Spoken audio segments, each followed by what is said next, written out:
This is the second of our 3 Burgundy virtual tastings. We started last week with the Trailblazers, and I think that was rather an exciting introduction to the vintage. We've certainly got a number of people who were there, who are back with us. If you missed out, or if you would like to do that tasting, we're running a second session on the 21st, because we had a number of people. It was just a little bit too early in the year to dive into top-end Burgundy, sort of 2 days or 3 days into the year. So we'll be repeating that. And the focus of today's session is, we've called it Stalwarts. So these are the growers who time and time again deliver the goods. You know, they're so dependable. These are the sort of wines which, I mean, well, honestly, looking down at the list today, I mean, every single one ends up in my cellar most years, for sure. And it's normally these cuvées or ones very similar to them. So I can't give much more of a ringing endorsement than that I really like them. And I know that Nathan and Charlie will back me up on these wines.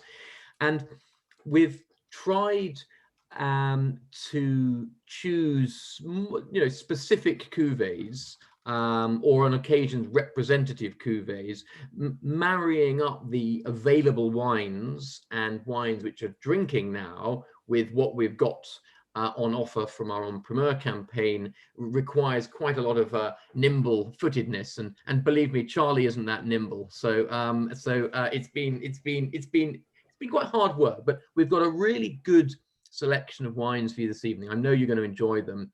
And obviously, the point is that this should help direct your attention to the 2019 wines that we have, either the specific cuvées or the ones that are very close to them. You might remember last week, I think towards the end, we dwelt a little bit on our Burgundy Matrix. So again, apologies for those who heard this last week, but for those who are either new to these sessions or new to the Burgundy tastings, what we've tried to do to replicate our Burgundy En Primeur tastings, where we normally have 100, 120, 150 of you in a room tasting a whole load of wines, is we've specifically honed in on key wines. And then around that, we've also made suggestions of alternatives or value options or even upgrades. So with each wine tonight, I or Nathan or Charlie will just allude to those other options too.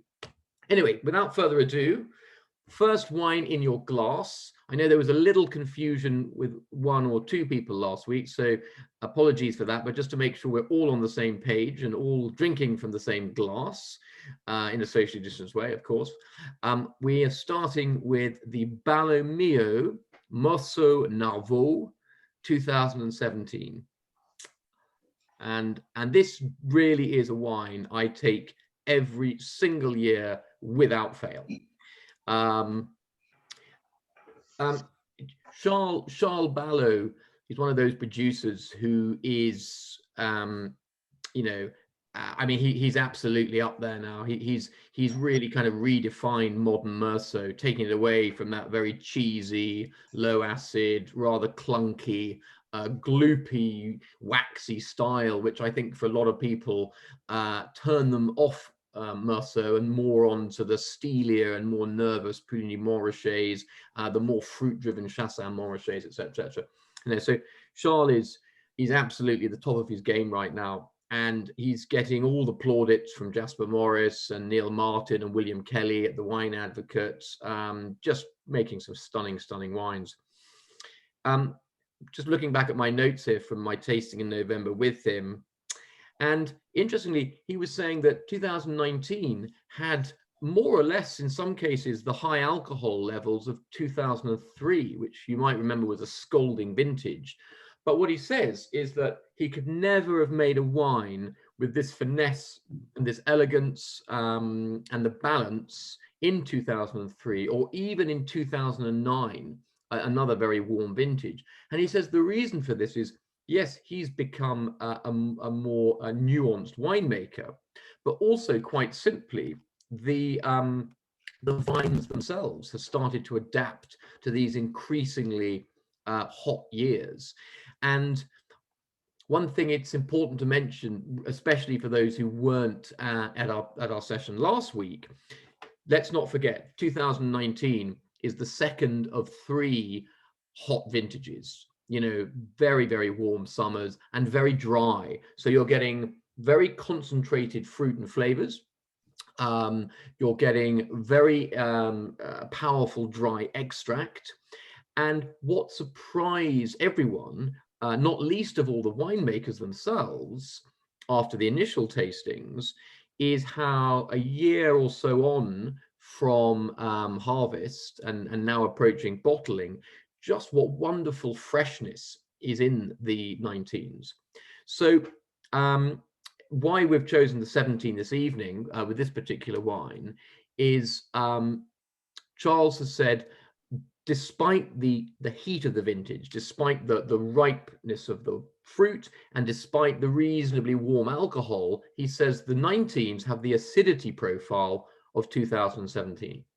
And 2017 is, you know, probably, well, it's certainly one of the top rated white Burgundy vintages. It's also, I think, fantastic for reds as well, but certainly the global acclaim for 17 for whites was second to none. And it's interesting that it's a different style of vintage from 19 in that it doesn't have the same warmth and richness. You're enjoying it now, and it's an amazing wine, and a couple of years on it should be showing very, very well, although it's still youthful. But imagine this wine, but just with a little bit more ripe fruit, a little bit more richness, a touch more matière, a bit more kind of concentration, and that will be the Narvaux. So the specific cuvée you're drinking, the Narvaux, is, for me, it really is, and not just me, lots of people say this, you know, Narvaux is the premier cru that isn't. It's sat just below Genévrier, Premier Cru Genévrier, you know, one of the 2 top sites, I think one could say, in Meursault. It really is phenomenal. And in fact, Charles's Genévrier, if we can get hold of a case for you, is unmissable. That would be our upgrade choice from here. But the Narvaux, not a Premier Cru, but a lieu dit, so a named vineyard. And, you know, everyone without exception says that it is making wines that are consistently at a Premier Cru level, but here it's much more at a village price. So, you know, it's really terrific. I think Jasper Morris even said, pale primrose, exotic nose with some honeysuckle, but is lifted and delicious at the same time, headily exciting. Not without a fresher aspect behind, though. Excellent tension at the back palate, driven and very long. This certainly feels like a Premier Cru, and a good one. I mean, I couldn't give a more ringing endorsement of the 2019 Narvaux than that. So if you would like this, then do give some serious thought to picking up a case or 2 of the Narvaux. Not all of them, though, because I need to have at least 1, ideally 2. Okay, cheers.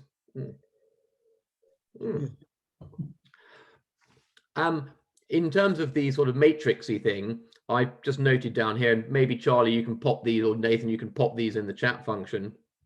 If you've a little more to spend, then, you know, the Meursault, we've actually put the Charme in originally, but I think the Genévrier would certainly be worthy of consideration, especially as it is literally the vineyard just above. But also as a value option, to spend a bit less, the Village Meursault is absolutely terrific from Charles, and that's from about, I think it's certainly a good half a dozen or maybe more sites, 8 sites all around the village. Makes a cracking Meursault, just enough richness to be recognizably Meursault, but still elan, panache, and good acidity, good freshness for this vintage. And last but not least, for an alternative wine, we've actually put in De Monty's Saint Christophe, another lieu dit, and a terrific lieu dit. This is from our dear friend Brian Siev and Etienne de Monty at the Domaine, and that's another fabulous, very well balanced modern style of Meursault, which has richness but also freshness and acidity. Right, so unless there are any comments or questions about this, I'm just keeping an eye on the chat, and please do, if anyone's got anything to add at this point, you're very welcome, or if you want to save it till the end, equally welcome. Drum kit, Tom. Any winemaker with a drum kit? Luke Lambert's in Yarra Valley and Charles in Balomio. Yes, yes, Drum kit and dogs, if you remember. Yeah. That's right. He luckily that he doesn't play the drums whilst you're tasting the wines. That would be a difficult olfactory experience, I think. But yeah, you can imagine him being quite sort of handy on the snare for sure. Our next wine, we're moving on to the Philippe Colin Chassagne-Montrachet Premier Cru Vergers. Now, this was a slightly tricky one because we love Philippe's Chassagne-Montrachet, his Premier Crus in particular. And unlike a lot of producers who might do one or two different cuvées, Philippe, I think at last count, has about 6 or possibly even 7 different Premier Cru Chassagne-Montrachets. And the wine you're drinking this evening is his Vergers, which is terribly, terribly good.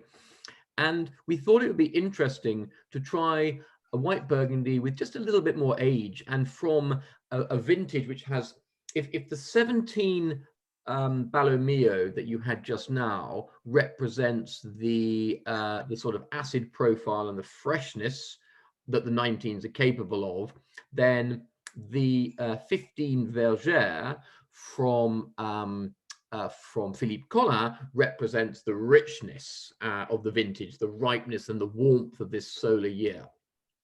So Philippe, well, actually, we were talking to Emmanuel this year. He's sort of number 2 because Philippe very sensibly had buggered off to South Africa to tend the vines in his project over in Franschhoek. Because frankly, why would you spend November or December in rainy, cold, snowy, freezing Burgundy when you could be sunning yourself in around the Cape? Very sensible. So anyway, Emmanuel was tasting with us in November, and he said that the 19s have the matier, so the sort of the actual physical matter and intensity of 2014 with more of the generosity of the warmer vintages, and he called it a proper vanguard, you know, a really great wine. So the beauty of Philippe's wines is that they are, again, they're remarkably well priced. You know, these Premier Crus start at the sort of £270 mark for 6, and these are Premier Crus, and these are top Premier Crus, so it puts them in really good standing alongside considerably more expensive Burgundies. And this is the joy of Chassagne-Montrachet, is that, you know, we tend to leap to Pouligny, or we tend to leap to Meursault, and Chassagne gets a little bit, or has traditionally got a little bit overlooked.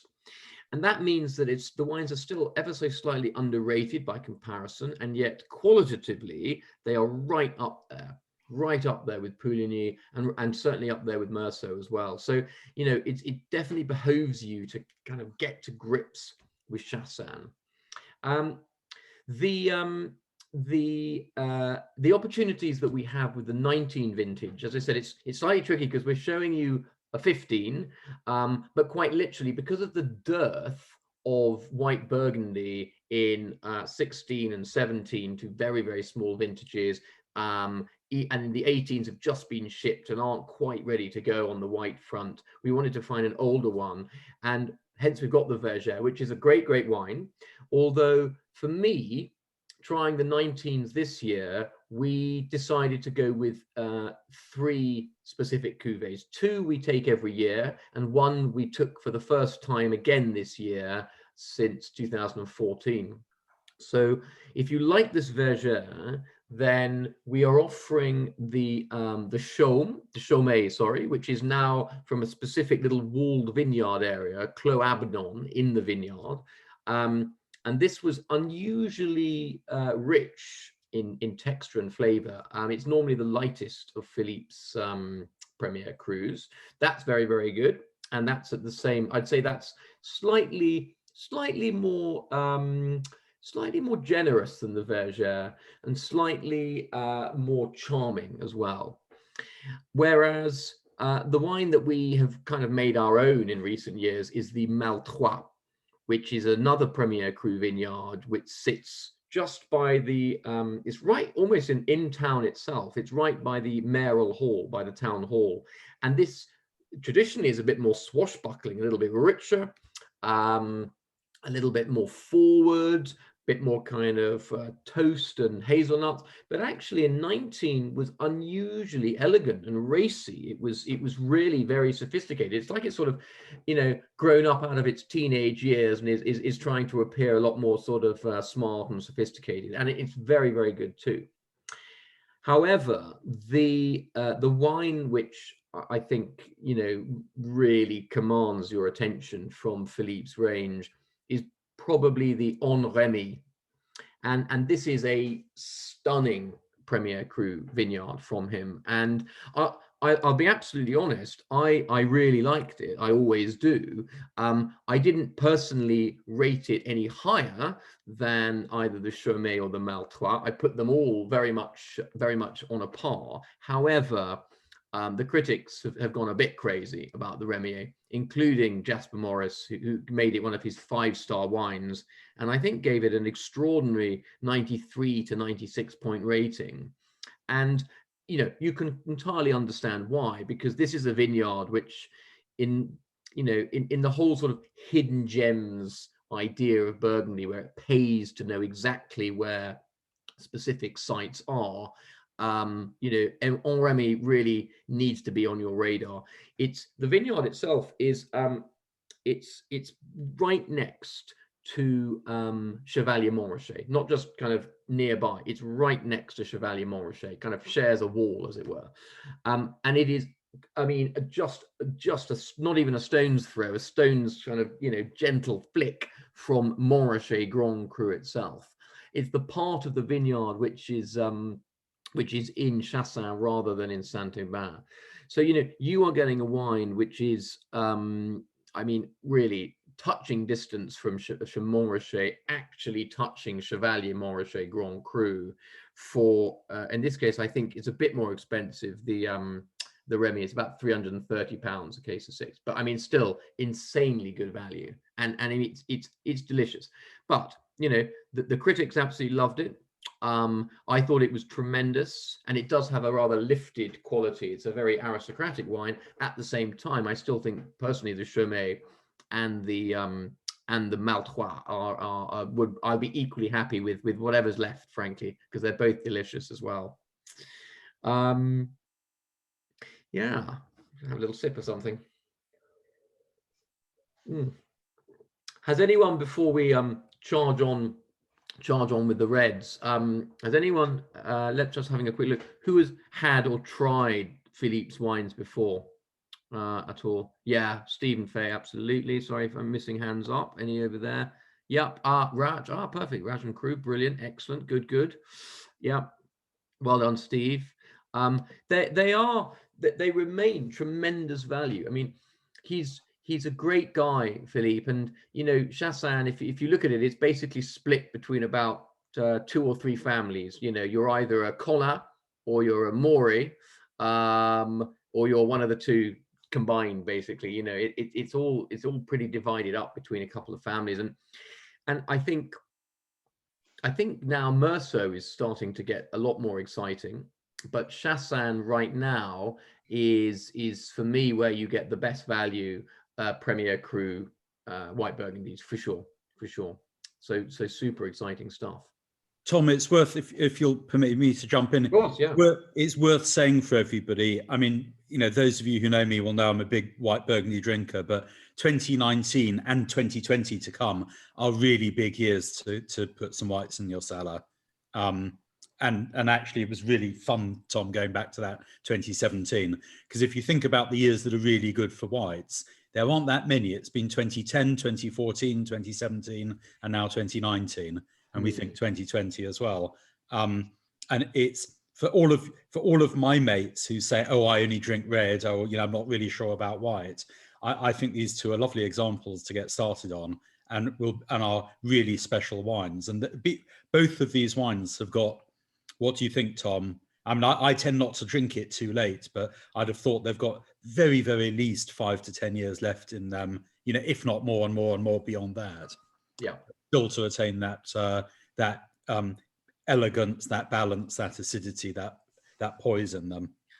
Yeah, I think with really good Burgundy, a white Burgundy, then it pays you to be a bit patient, because even at a village level, but certainly at a Premier Cru level, I remember trying 2 years ago, 2010 Chassagne Premier Cru from Colin, and it was absolutely incredible. And that's the thing. It's why you want to buy in every vintage. So you've always got the kind of the oldest one, or rather the most mature one. Doesn't necessarily have to be the oldest vintage, but the most mature in terms of its taste profile, vintage, ready to go. And definitely, as Nathan's saying, after 5 to 7 years, they pick up more complexity, or rather they don't pick it up. It's just the complexity comes out. That's the thing. That's what you're waiting for with great Burgundy.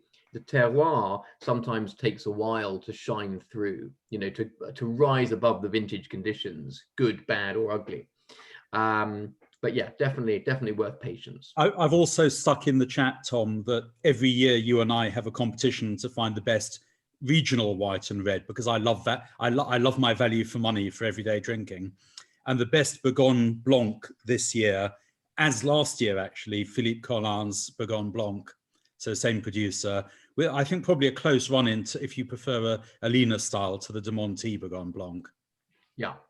I mean, and that's also something to be aware of as well, that for more modest drinking, the quality level of Bourgogne Blancs from AOC Bourgogne, and red and white from conscientious domains, is fantastic. It's probably the quality of village level, Meursault or Pouligny from a lot of more kind of commercial maisons was 10 years ago. So, and that's actually doing it. That's being unfair. There's some incredible quality village wines, and right down to AOC Bourgogne. Probably do a little bit more of that in the next session on Thursday.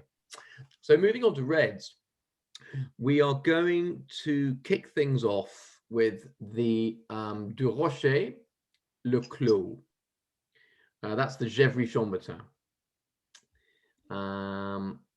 So just checking everyone's got that one.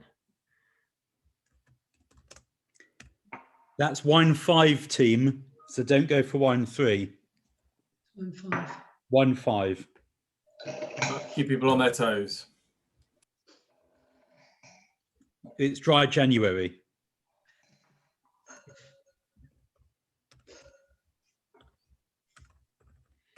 Now, good old Pierre Duroché. Gosh, what to say, really? This is a grower at the top of his game. The wines are so punishingly sought after, and demand is so high that we haven't. I don't think we've even released them yet on, or maybe we have on the website. Maybe there are a couple up there, but it's just crazy how the demand for these wines has just gone stratospheric over the years. And Pierre manages, I was talking to a client earlier this morning about his Burgundy allocations, and he's been a long-standing Duroché fan for years and years and years. And, he's just said he's yet to find a producer that he likes as much. And we were discussing how Pierre is one of those producers who makes wines which are absolutely unmistakably his and his alone. Everything from his Bourgogne Rouge up to the, unicorn wines of the Clos de Bèze and Riotte-Chambertin are just that they're so true to the terroir, but they're so true to Pierre's expression of the terroir as well. And they really override the vintage every single year. So, if you hear negative things about a vintage, like it being, it's a bit weak, or it was a bit wet, or you hear, it was a bit too hot, it doesn't seem to matter with Pierre. He always managed to get the very best out of his vines.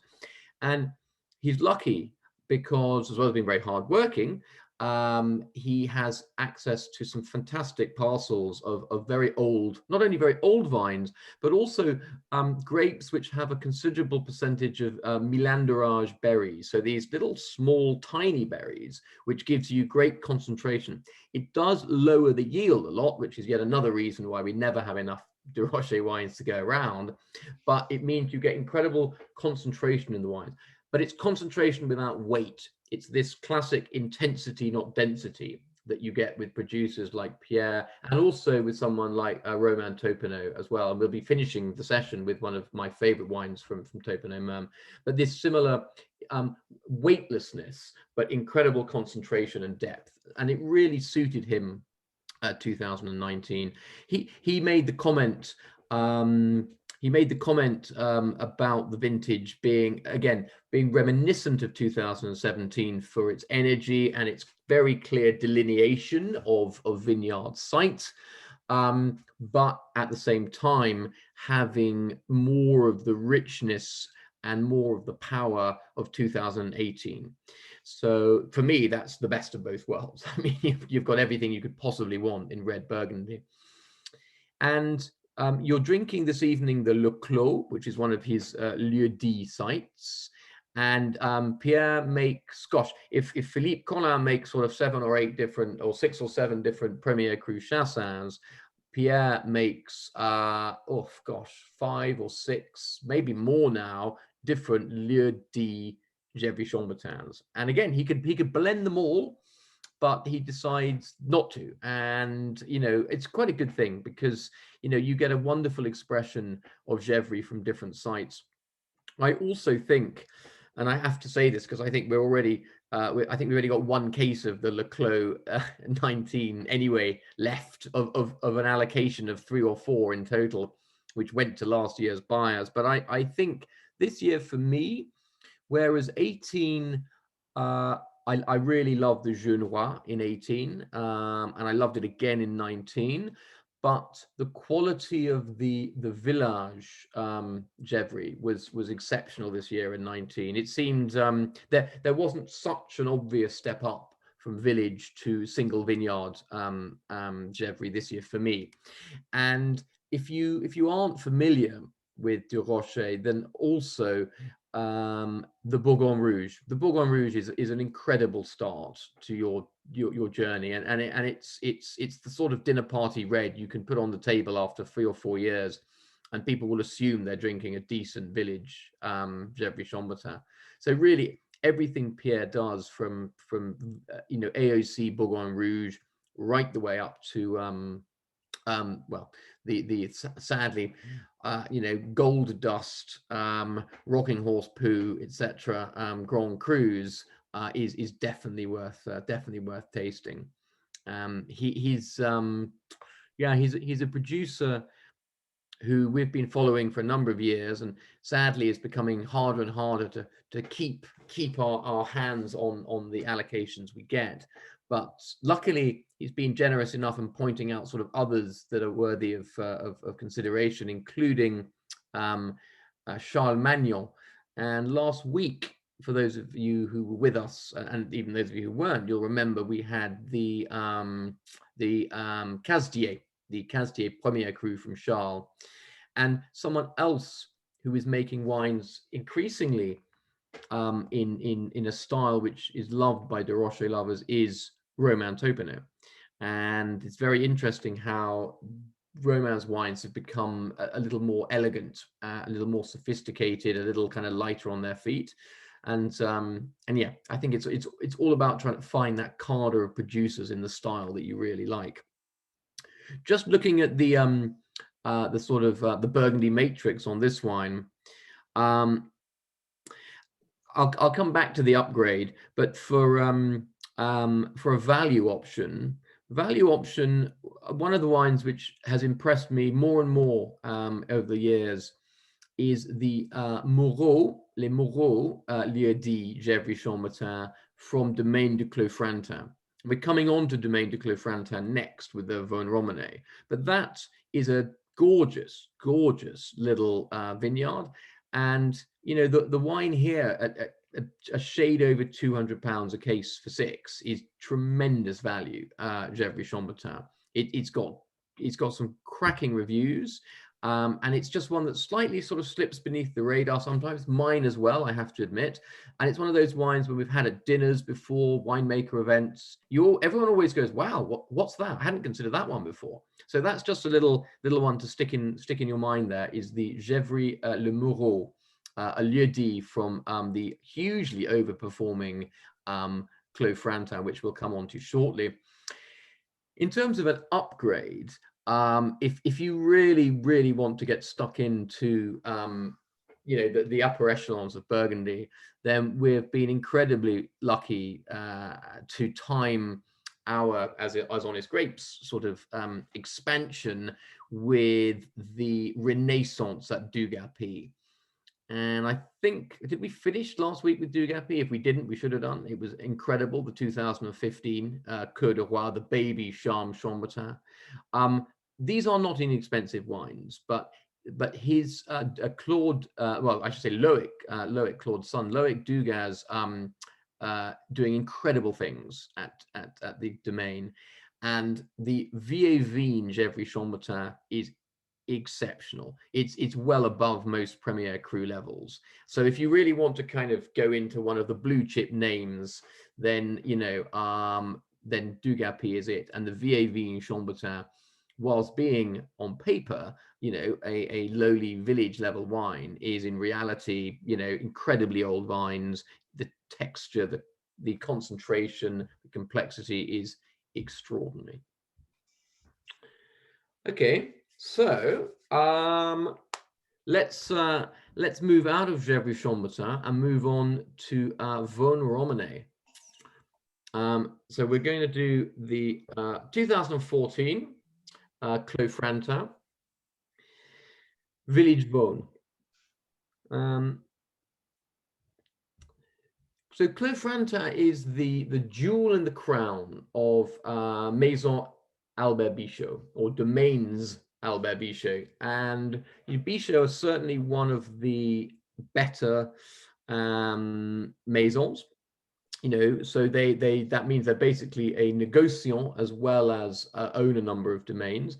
They're also the biggest buyers at the Hospice de Beaune, and in fact, I mean, to their extraordinary credit, just in when was it, Nathan? November or December? It must have been December. It was December, wasn't it? Yeah, about the 15th, I think. 15th of December, I think it was. Yeah, gosh, it moved, didn't it? Yeah, it was 17th. Was it 15th? Yeah, 15th of November. It was supposed to be. No, sorry. It was supposed to be the 15th, 17th of November, and it ended up being in December, didn't it? Yeah, it was. I think it was, it was the 15th, something like that. Yeah, anyway, yeah. So at the rescheduled Hospice de Beaune, which broke all records for the amount of money raised for charitable concerns, Bichot bid what was it he bid for the top barrel, the Clos? Oh gosh, wasn't it 650,000 euros or it was something absolutely extraordinary. Yeah, it was. It broke the record. It broke the record by a country mile. The record before was 420,000 euros. Yeah. By the way, Tom and I bought 3 barrels for our Hospice syndicate, but we didn't pay anything like that. A little bit less, yeah. But certainly, Bichot is one of the kind of main forces in Burgundy, and yet they also remain extremely driven by quality. And Alberic Bichot, who's the current head of the Maison, is a fantastic guy, and his winemaker Alain Serveau is brilliant. And we've done a number of events with them over the years, and always impressed how good the wines are, both at a Maison level, but also there's no denying that the continual quality of Domaine De Clefrantan, which is, as I said, the jewel in their crown. So this is the domain which is based in Nuits Saint-Georges, and they do a terrific Nuits Saint-Georges as well, which is well worth looking at. The wine we're focusing on this evening is their Vosne-Romanée. And you've got the 2014 this evening, which is starting to drink really well now. It's quite, but I would say, if I'm absolutely honest, of all the wines you're trying this evening, this one is possibly, how can I say, least like the 19, in the sense that the vintage is, 2014 does not have quite the same richness and plushness of 19. It would have been nice to have done 2015, but then 2015 is probably doesn't have quite the structure of the 19. So we had to go with what we had, and we wanted something which had a little bit of maturity and showed you why Vosne-Romanée is considered, you know, the jewel in Burgundy's crown, you know, why these wines are so fated around the world. And yeah, Bichot is doing a tremendous job. Well, I should say Clefrantin is doing a tremendous job. I think as a vintage, not only this particular wine, but also the other Vosne-Romanées from the estate, their top premier cru, the Vosne Malconsour, which is, for me, it's the hidden gem of Burgundy. In fact, I think for those of you who haven't seen it, we did a little video on hidden gems of Burgundy, and it starts off with me hopping from Domaine Conti's La Tâche, hopping 3 meters to my left, and ending up in this vineyard, Vosne Malconsour, where the difference in price goes from £3,500 a bottle to £100 a bottle. So still not cheap, but colossal difference for 3 meters difference. Anyway, so you know the estate's Vosne Malconsour is tremendous. Their new vineyard, a cheeky little new vineyard for you, which we should add into the Burgundy Matrix, is Le Rouge, which is just above Echezeaux. It sits just atop Echezeaux, and being that little bit higher, it benefits from slightly cooler evenings, good in a hot year, you know, absolutely fantastic. And then back to our village phone, which we're trying now, you know, this is such a great introduction to the appellation. And I think it was back in 2015, which was their best year, I think, for the Vosne. I bought several cases of magnums of this particular wine for, you know, for great kind of dinner party, fun and games. And I will definitely be doing the same thing with the 2019. I think this is the 2019 of this wine is their best vintage since 15, and it will be a great sort of dinner party staple. Slightly more kind of red fruits, more velvety, more plush than the wines of Gevrey-Chambertin, which tend to be a little bit more earthy, a bit more robust, a bit more structured. You know, Vosne has always got this beautiful, delicate, crushed velvet and dried flower, dried violet perfume. They are just supremely elegant expressions of Pinot Noir in the Côte d'Or. Tom, can I jump in? My comment on the Hospice raised a couple of questions. For those of you who don't know what we've been doing for the second year, actually, this year, 2020, Tom and I have put together a crowd-funded syndicate, both years, 2019 and 2020, where we bought 2 barrels of red and 1 barrel of white. So last year was, this year was Pommard Epinot, was the red. Am I right, Tom? I've got to get this right. No. This year was the Premier Cru Volnay. Oh, it was Premier Cru. It was Premier Cru Volnay and Premier Cru Meursault this year, and last year was Premier Cru Pommard and Meursault. And basically, how we do it is that 36 people, buying 24 bottles each, or sort of there and thereabouts, make up 2 barrels of red and 1 barrel of white, as a sort of crowd-funded syndicate for our wine club. So if anybody's interested in that, buzz Tom or Charlie or myself a note. We might even be doing it at the Hospice de Nuits, you never know. But certainly when it comes, so that's the Hospice de Nuits is in April. The élevage, the maturation of the wines for the Hospice de Beaune auction, done for us both years, 2019 and 2020, by our good friends Brian Siev and Etienne de Monty at Domaine de Monty. And back to Vosne-Romanée and Clefrantin, what a treat that is, Tom, even the 2014. Yeah, I mean, it's such good wine. It's such reliable benchmark wines. And you know, Clefrantin, as various critics have said, sometimes flies slightly under the radar in favor of much more expensive and sexier names.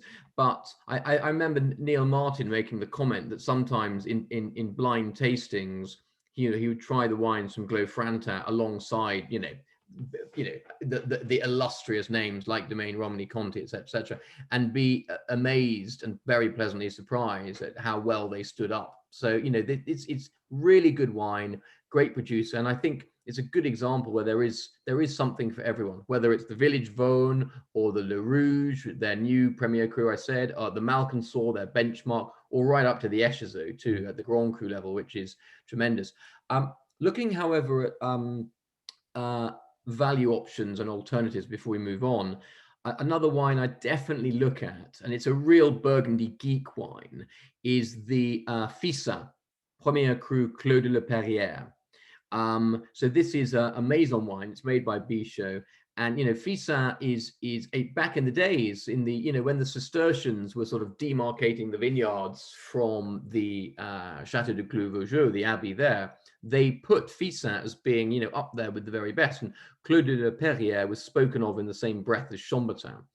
And you know, now with this warmer weather we're getting, the slightly more shady, slightly less, you know, slightly less well-positioned sites are really benefiting, because they don't get so hot, and they can, you know, they get properly ripe, more sophisticated tannins, and the Clos de la Perrière is absolutely superb. So I think that's definitely one to keep an eye on.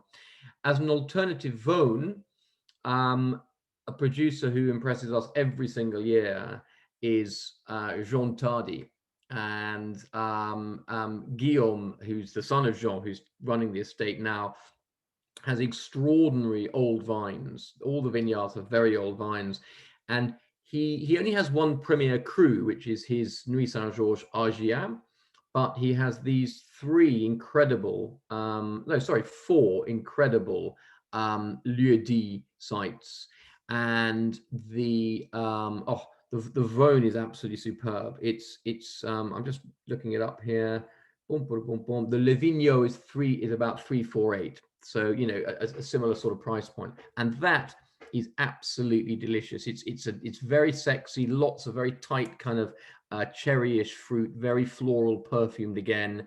It's really delicious. The only reason I don't take that myself is because I always take the Badcom Nuits Saint-Georges, and I can't justify taking two from the same producer. I've got to share the love around. But I do take the Vino, Tom. It takes the bone, so it's all fine. It's all fine. But that's a very, very, very good wine as well.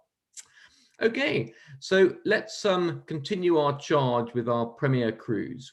And we'll start with the Delaunay, Nuits Saint-Georges, Les Crots.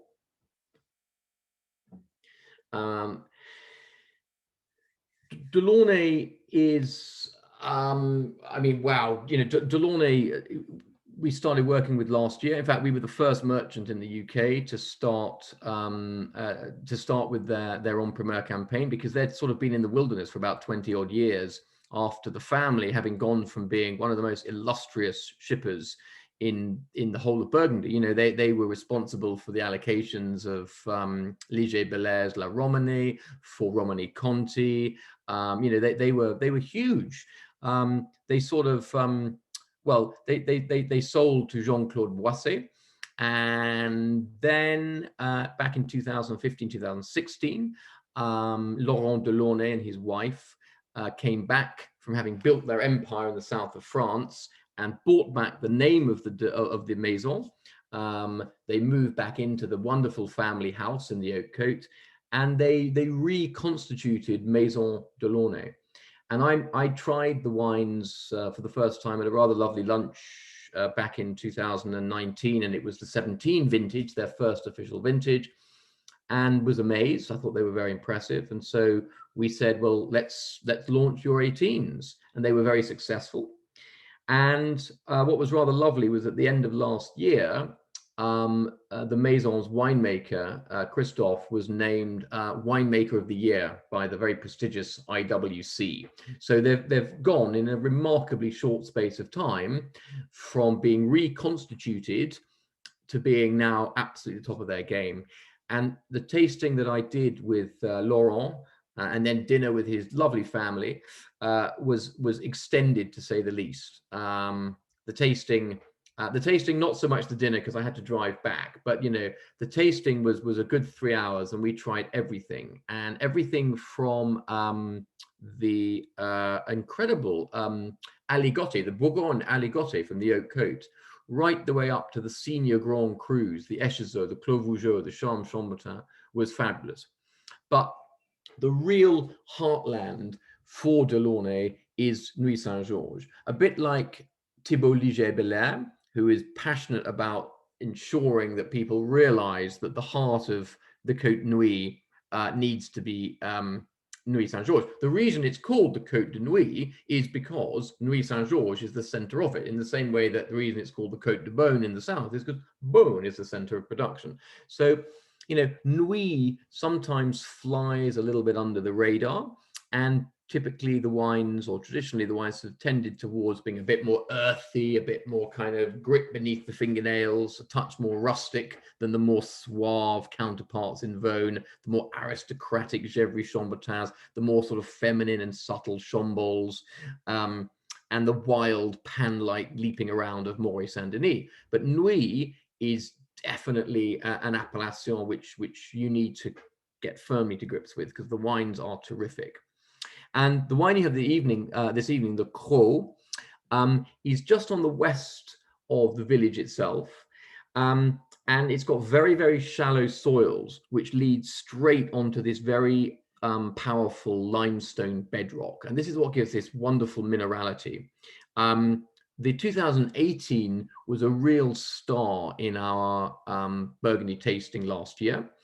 And everyone didn't know about it, but they tried it and they loved it, and we sold an awful lot. And I think the 19 is even better. It's just a touch more sophisticated, a little bit more nuanced. At the same time, it's very recognizably Nuits Saint-Georges. It's rich, and it's got good structure and intensity, and it's very open and honest. So a terrific, terrific wine. It is definitely one of the wines for the cellar. There are some wines from 19 which are more immediate, but the Cros from Delaunay is one which I think you should definitely be tucking away for 5-7 years, and enjoying as it softens and mellows, and all these complexities sort of come out.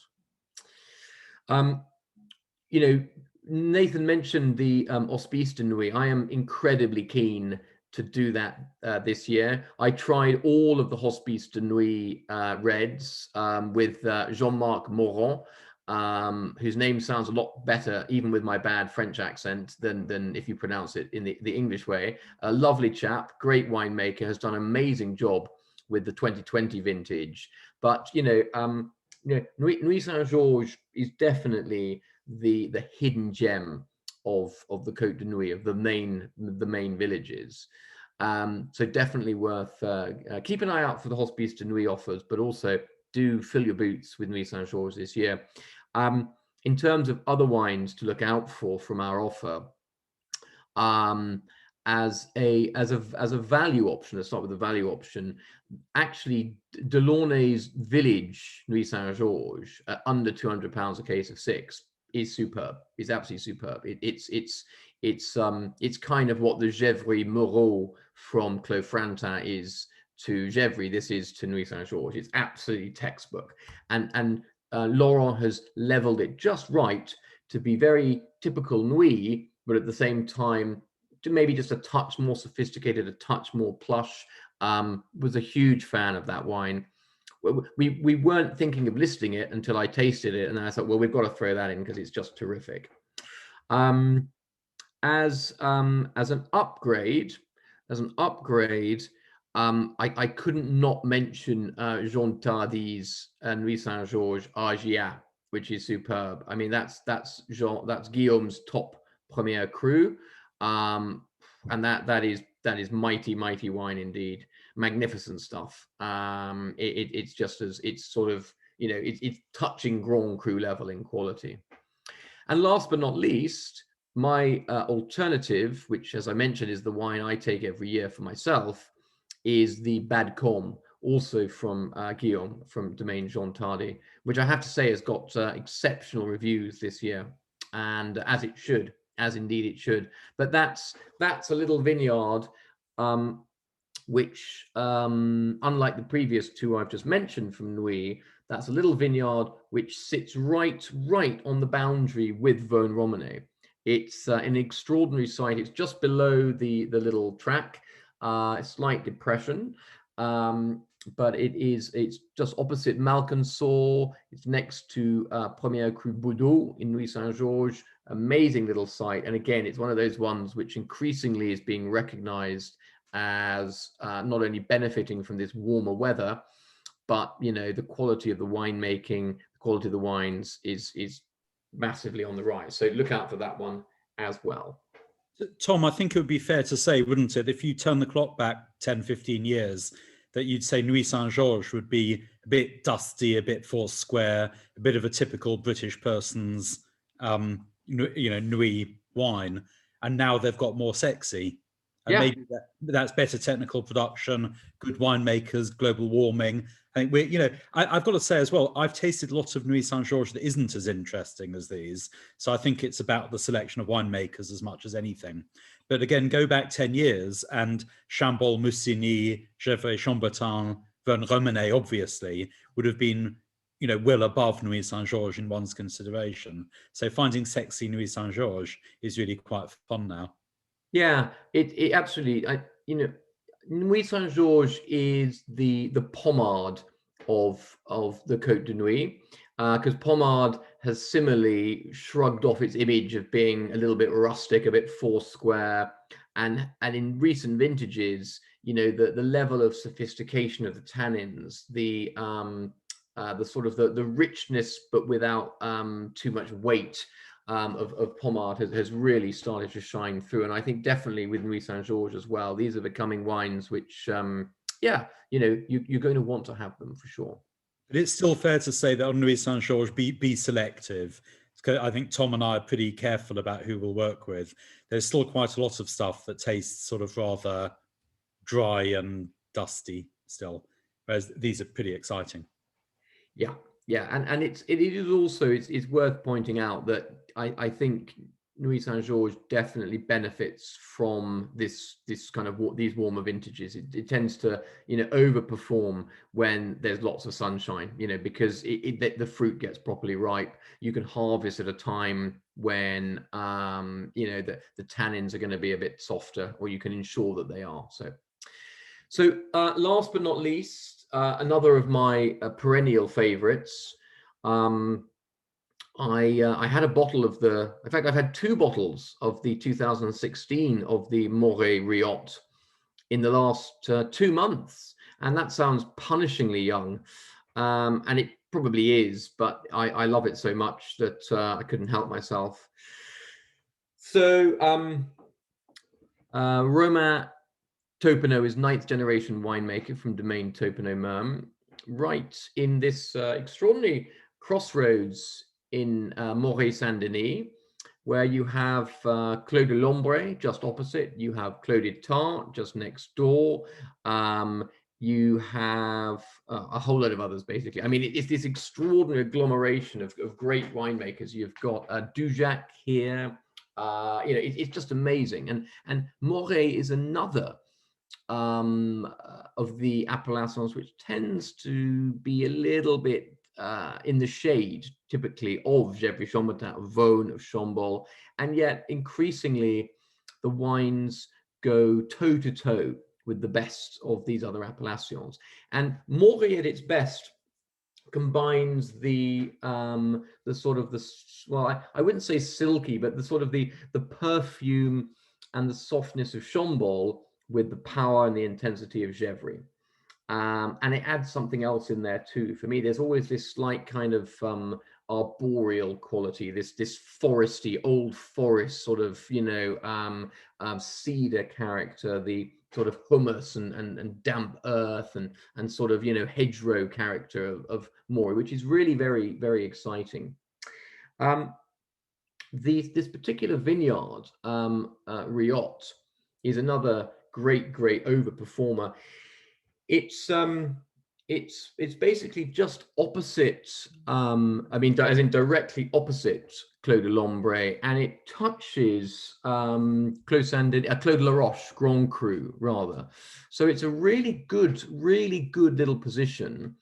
And you find, year on year, it's not the most immediately accessible and sexy of Romance wines, but within a couple of years, it softens, it evolves, and it's just terrific. I really commend this wine to you. It's beginning to creep up in price because it's sort of being discovered. And funnily enough, very highly rated this year by Neil Martin for Venus, who put it on a par with 2 of Romain's Grand Crus.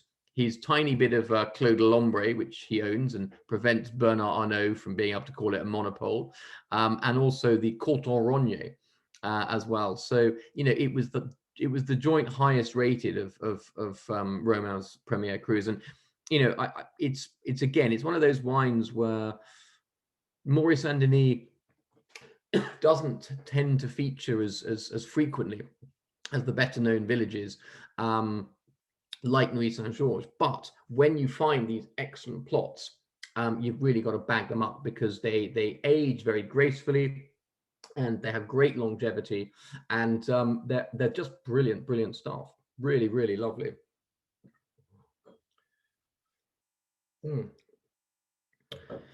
Excuse me. So other options to consider from this sort of underrated appellation. As an upgrade, I mean, anything from Roma is worth considering. It really is. Whatever you've got to spend, you will not be wasted on Taupenot-Merme. His wines have definitely got better and better, and more recognized as such. And yet the prices have remained pretty reasonable. I've popped down here on the Burgundy Matrix, actually, the Chassagne-Montrachet, which is terrific. That really is an absolutely belting Grand Cru. We've got reasonable access to these wines, and they are just so satisfying. They're just wines which you put away for 5 to 10 years at the Grand Cru level, and they're as good as anything you'll drink. As an alternative, you could choose the Gevrey-Chambertin Bel Air Premier Cru. So Bel Air is known as the baby Clos de Bez because it's the one bit of Clos de Bez which is not referred to as a Grand Cru. It's the high bit right by the forest line. That was excellent in 2019. That's a real hidden gem. And then there's also the Combe d'Auvaux. The Combe d'Auvaux Chambord-Musigny. So Combe d'Auvaux is the bit of Musigny Grand Cru in Chambord, which has also yet to be classified Grand Cru.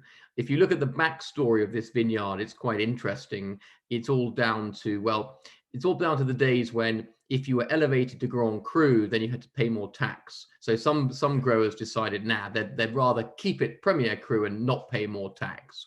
But Combe d'Auvaux is a fantastic vineyard, and again, if you look at where it is, everything around it is Grand Cru. So it's an absolute belter. And last but not least, though, my value option is a wine I'm delighted to have back on the books this year, because we didn't take the wines in 18. We just didn't feel they were quite expressing the richness of the vintage. But in 19, Benoit Sterli, who's the winemaker at Domaine Georges Lignier, also just down the road, literally down the road from Taupenot-Merme here, really did a great job. He thinks it's his greatest vintage ever, and I'd have to say he's done a very good job, and the wines are incredibly good value. And the wine I've chosen as the value option here is the Clos des Ormes Premier Cru, which is a staggeringly reasonable £220 for 6. It's just crazily good value. And this vineyard is directly opposite Clos de la Roche as well, and it's practically next to La Trissier-Chambertin Grand Cru. So and Benoit's convinced that it actually makes wines which are regularly as good, if not, well, let's put it this way, as good as La Trissier-Chambertin. So if you want to if you want to dig in to the underrated wines of Morey-Saint-Denis and do so, for relatively little money, for Burgundy at least, then that is a wine I think is. It's fun enough. It's one of the wines we started with. I remember when we launched Honest Grapes, the Clos des Ormes 2006, I think, was one of the first sort of Burgundies on our list, and we had the 7 after that, and I mean they were just brilliant wines. So sadly, I think we must have drunk everything in the middle. But no, I think that's the point, Tom. It's a wine that it's glorious, it's great value, but you need to give it a little time to go that lovely smoky depth to it. Yeah. And so we were doing the 06 in 2014. So there you are. It's about 8 years post vintage. Yeah, exactly. It gets a lovely richness and depth, but it's great value wine. Yeah. Yeah. So definitely, in fact, do look at all of Georges Lignier's wines, because for value they're brilliant. The Chambol from them was very good, and actually the Clos Saint-Denis Grand Cru is absolutely incredible stuff. Yeah. Well, you'll never find Clos Saint-Denis and Bon Mar at that price from anybody else. No. If you want to get sort of top names, but at a good price, he really does them well, and very well regarded by the critics now. Yeah, totally. Right next door to it's Hubert Lignier and Georges Lignier. Sorry, the two Lignier. And Lignier Michelot, the Michelot. There's a very complicated family structure, and no one likes each other. Ligniers, and we went into the wrong one and had to walk out again and go around, sort of bow and scrape a little bit. As they were throwing bricks at us. Yeah, so, no, they're not all the best of friends, that family. No, but no, lovely wines. Great. So there we go. That was a rattle through the wines. Now over to you guys. Questions, comments, thoughts, or maybe while you're gathering them, I'm just going to go and I'm going to get a little more water, if I may. Hang on one second. Charlie and Nathan can field your comments. Yeah. While Tom's absconded, please feel free to ask questions. It's fun though, because actually some of these wines are Tom's favourites and some are mine, so it's quite nice to try them this evening. Yeah, it's a real joy to be able to, rather than trying to explain people whilst we taste 2019s in a crowded room. It's quite nice to have all of these different wines in various different stages of development, so that we can really showcase what they're worth, because it's sometimes quite hard tasting a very raw, crunchy 2019 at £150 a bottle and telling people that they will be absolutely stunning in 3 to 4 years, and yet here we are, we can actually show it now. So it's a real it's one of the few bonuses of lockdown. I think my big buying tip for this year is, whatever your view on whites is, do push the boat out and fill your boots. It's a really good year.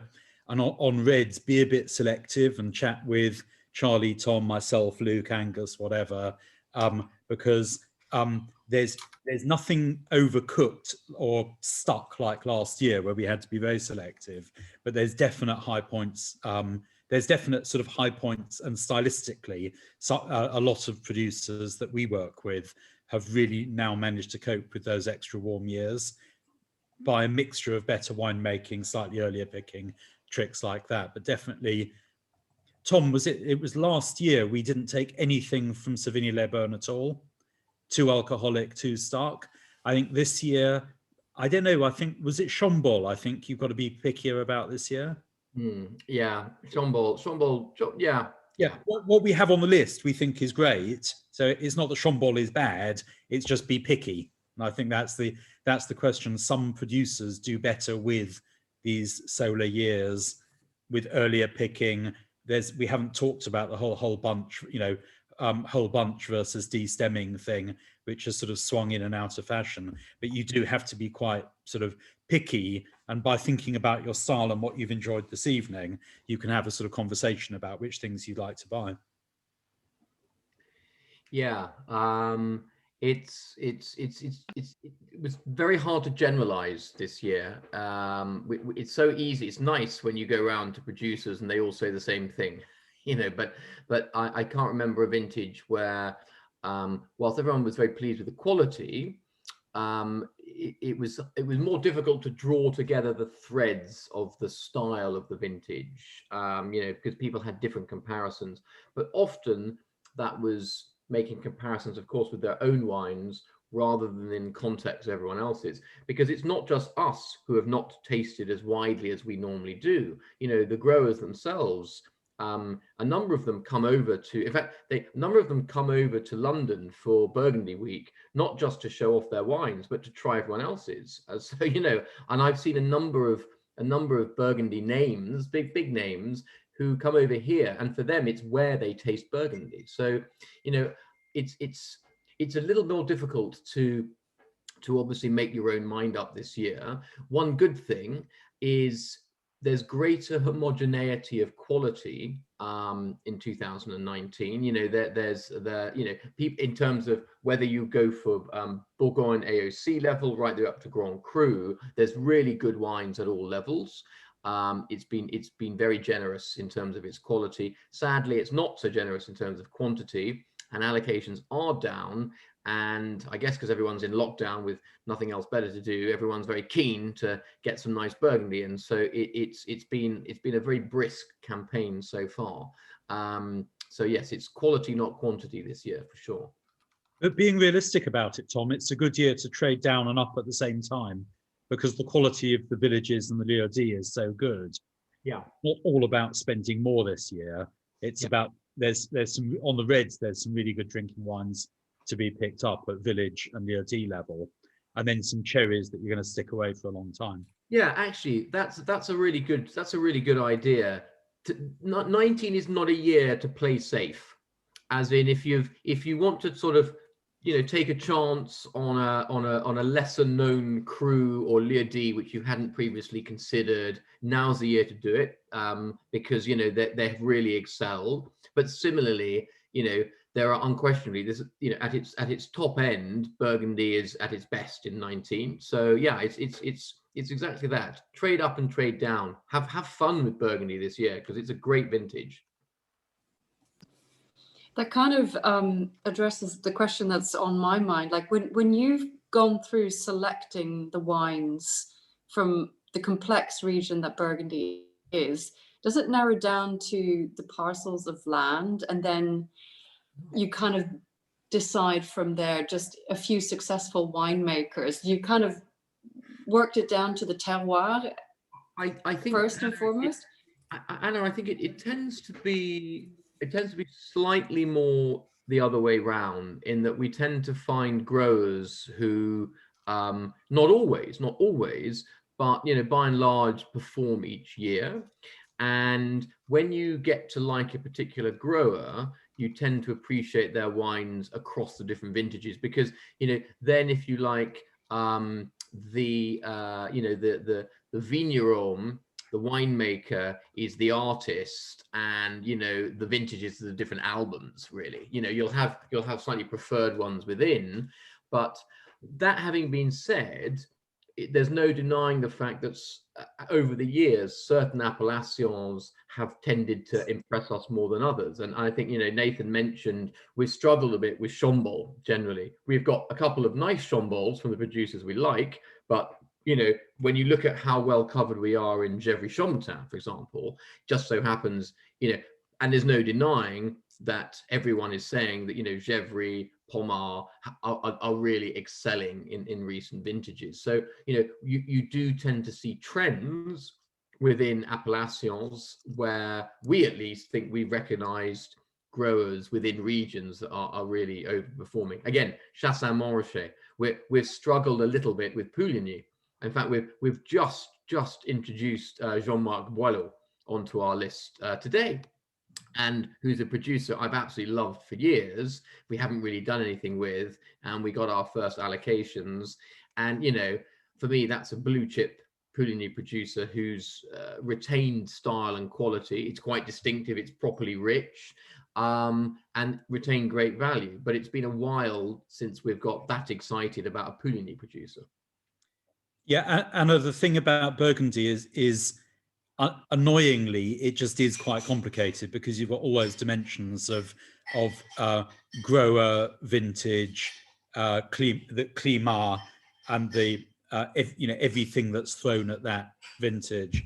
And as Tom said, I think as I've done it, I've been collecting Burgundy for 28 years now.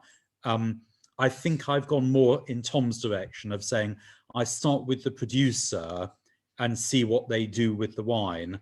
And also I think as well, because of global warming and change of generation in winemaking, better technical winemaking, I think Tom and I like this maxim of old vines, young winemakers. So where we see generational change, or in the case of places like Delaunay, resuscitation of a name. In the case of Jane Eyre, somebody who's come and doing something different in her region. But even Jane, we're not slavish. We didn't take her Sauvigny last year. We thought all of the Sauvignys were too hot and had stuck fermentations. Lignier, as Tom said, we didn't take last year, or we did tiny amounts for people who just wanted it, because in the end we're trying to be, we're collecting wine for you. We're collecting wine for our members, and frankly for ourselves. A lot of these wines I take myself. And so we're not just going to take something because the winemaker says we have to take it. Luckily, we're still small enough that we don't have to be slavish and take everything that's thrown at us, if you see what I mean. So we try to stay true to ourselves and just take wines that we think are good and great wines, decent value, whatever value is in Burgundy, and representative of the vintage. Cool. Well, team, we're creeping on a bit now, time-wise, but were there any final comments or questions at all before we call it a night? No. Oh, yes. Yes. Can I just ask one question? Fabulous wines this evening. Really enjoyed them.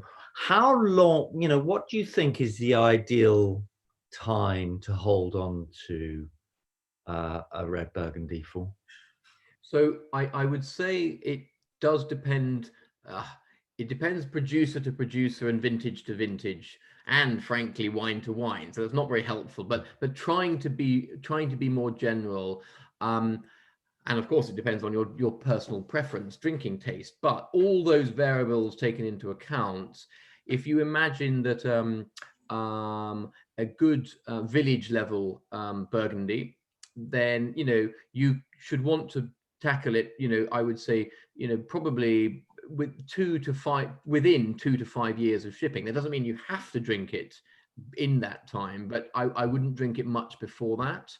When you get onto the sort of Premier Cru level, then you really want to be considering leaving it for 4 or 5 years, just so that it matures into the complexity that will develop. And then when you get onto Grand Cru, you really want to be leaving things for 7+ years, often 10 or more.